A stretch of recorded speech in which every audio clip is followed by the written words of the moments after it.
Jason Kenney's war room aims its multi-million-dollar media oil and gas propaganda machine at a children's cartoon about Bigfoot. I mean, I'm sorry, I just can't believe this is real.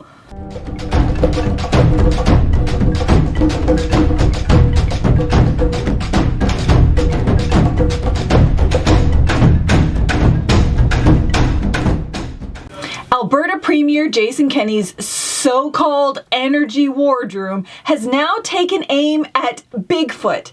Yes, you heard me right, Bigfoot.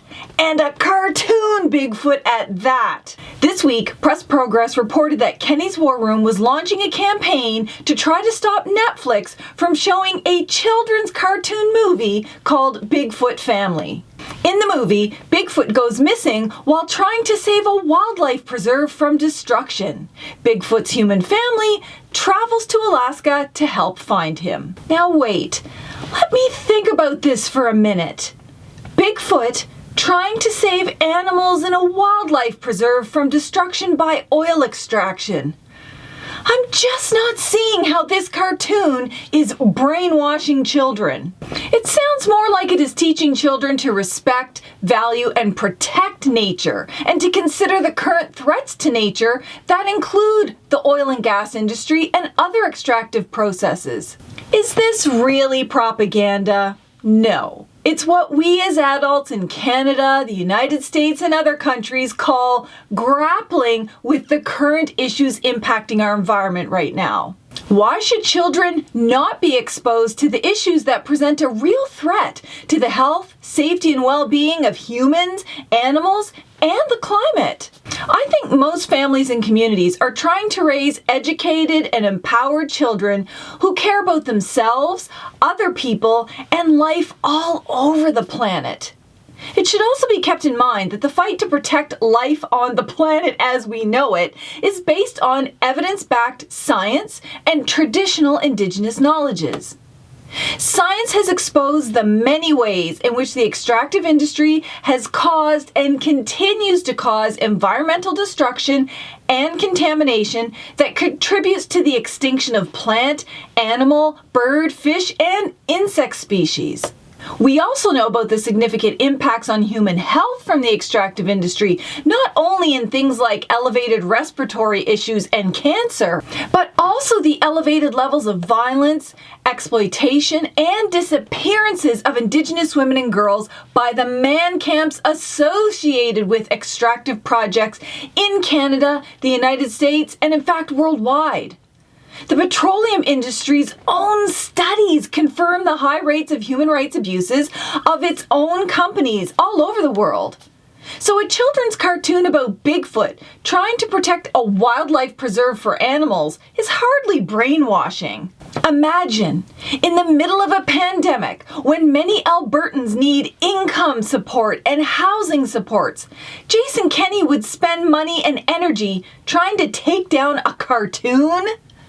A real leader would be working across party lines and in partnership with First Nations to address the needs of Albertans during this pandemic and inspiring a hopeful path forward that transitions out of non-renewable resources like oil and gas.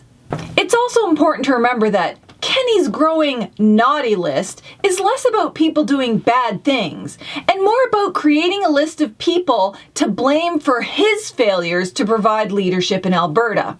Kenney's current naughty list includes Albertans, who he blamed during the pandemic for the spread of the virus, despite the fact that his own government staffers and officials breached health directives all over the place.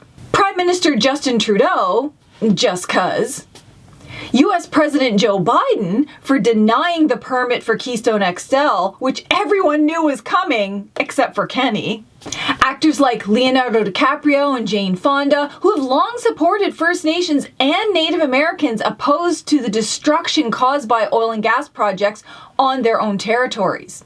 There's always the unnamed Indigenous land defenders and water protectors who Kenney claims are lawless, which means in fact they're actually holding up laws like Aboriginal and treaty rights, but Kenney just doesn't like that. And then there are the named leftist green zealots and urban militants like David Suzuki, and myself, of course. And finally, the newest member to the Kenny Naughty List Club is Cartoon Bigfoot. I mean, it should be no surprise that Kenny's approval ratings have taken a massive nosedive. You'll recall from our last video about Kenny that a recent Angus Reid poll showed that Kenny's approval rating has fallen dramatically from 61% in 2019 to 40% in 2020. That makes him in the bottom two premiers alongside Manitoba Premier Brian Pallister, both conservatives I might add, both of whom have the worst approval ratings in the country. We are all tired of hearing Kenny complain in the media. Kenny, stop watching cartoons and get back to work. We are in a pandemic and Albertans need your help. And leave our kids' cartoons alone while you're at it. Targeting Cartoon Bigfoot is just embarrassing. Oh, and for everybody else watching, make sure none of you tell Kenny's War Room about the other cartoon movies like Fern Gully or Avatar. Shh. Thank you all for watching, and I hope you all go out and watch Bigfoot Family on Netflix. Just 'cause. And don't forget to follow me on Instagram as Pam_Palmeter and on TikTok as PP2Cool. Till next time, stay alert, warriors, and defend Bigfoot.